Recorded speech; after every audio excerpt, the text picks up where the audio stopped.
السلام عليكم، شلونكم؟ شو اخباركم؟ ان شاء الله تكونون بصحة وسلامة.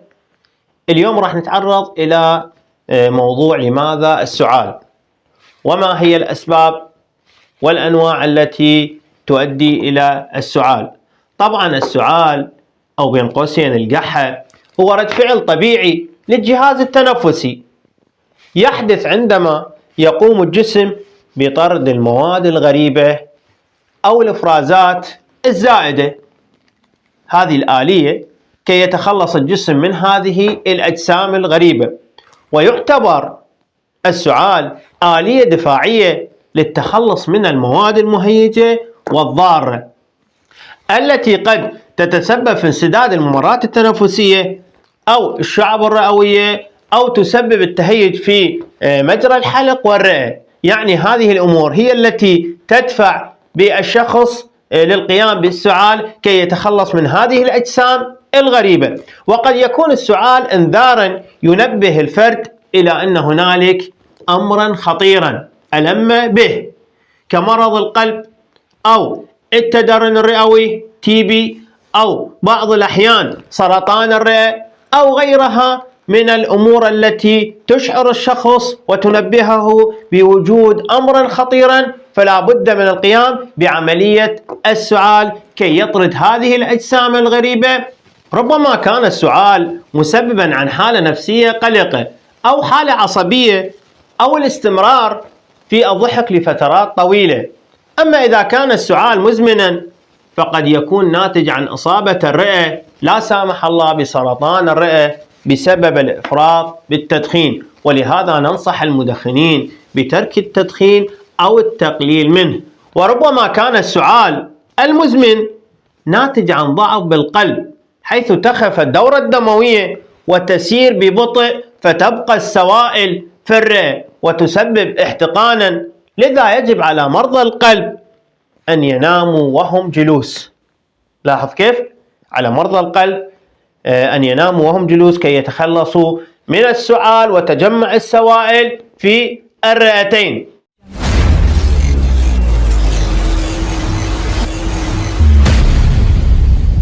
أسباب السعال. طبعا الأسباب الشائعة للسعال كثيرة، نذكر منها لاختصار الوقت. أولا الإصابة بنزلة برد أو الإنفلونزا، حيث يكون السعال أحد الأعراض الشائعة للالتهاب الجهاز التنفسي العلوي. ثانيا الحساسية والربو، يمكن أن يسبب التعرض للمواد المهيجة مثل الغبار أو الحيوانات المنزلية أو اللقاحات ردة فعل تحسسي في الجهاز التنفسي، وهذا يؤدي إلى السعال. ثالثا التدخين، يمكن أن يتسبب التدخين في التهاب الشعب الهوائية والسعال المزمن كما ذكرنا قبل قليل. رابعا التهاب الشعب الهوائية، حيث يؤدي التهاب الشعب الهوائية إلى تهيج الأغشية المخاطية في الجهاز التنفسي وحدوث السعال. خامسا الجيوب الأنفية الملتهبة، التهاب الجيوب الأنفية يمكن أن يسبب تدفق المخاط إلى الجهاز التنفسي السفلي، وهذا يؤدي إلى السعال.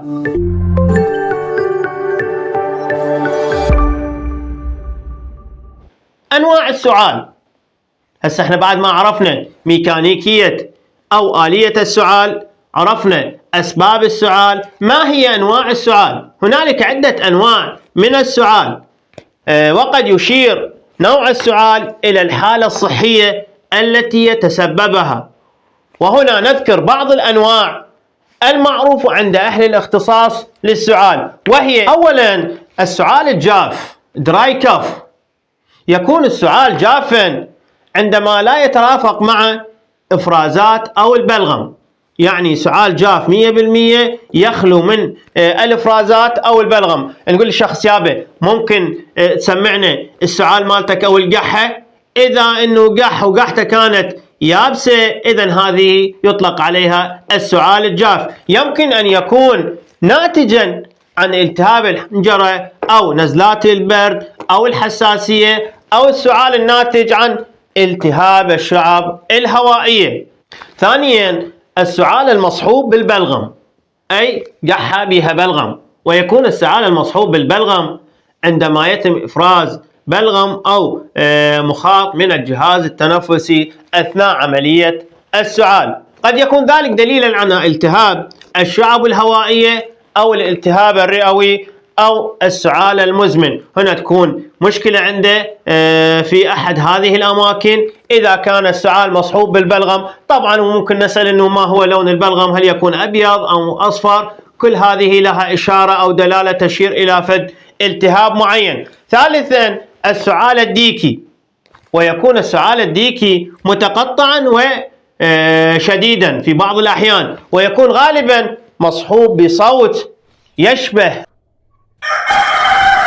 سامعين كلكم صوت الديك ما هو، ويكون عند الأطفال المصابين بالتهاب الحنجرة التحسسي. رابعا السعال الحاد، يكون السعال الحاد مفاجئا وشديدا في بعض الأحيان، وقد يكون ناتج عن نزلات البرد أو الإنفلونزا أو التهاب الحنجرة والقصبات.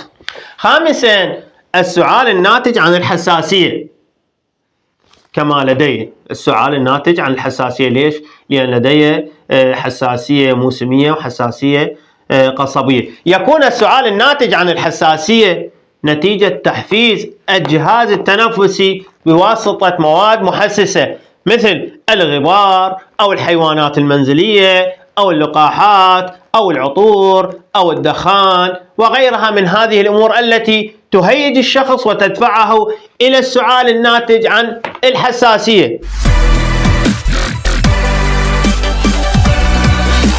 إذا كنت تعاني من سعال مستمر أو مزعج، فمن المستحسن أن تستشير الطبيب لتشخيص السبب المحتمل لهذا السعال وتلقي العلاج المناسب كي لا يتأزم الأمر لا سامح الله. وقد تحتاج إلى إجراء بعض الأمور منها التحاليل المختبرية أو الأشعة الصدرية كي نقف على سبب مشكلة السعال، إذا كان مصحوب ببلغم أو سعال جاف أو السعال التحسسي أو السعال الذي يطلع معه لا سامح الله دم. هنا تكون عندك مشكلة في أحد الأماكن التي ذكرناها. إلى هنا نصل في ختام موضوعنا لهذا اليوم، نأمل أن استفدتم منه. نتمنى لكم الصحة والسلامة وشكرا على المتابعة.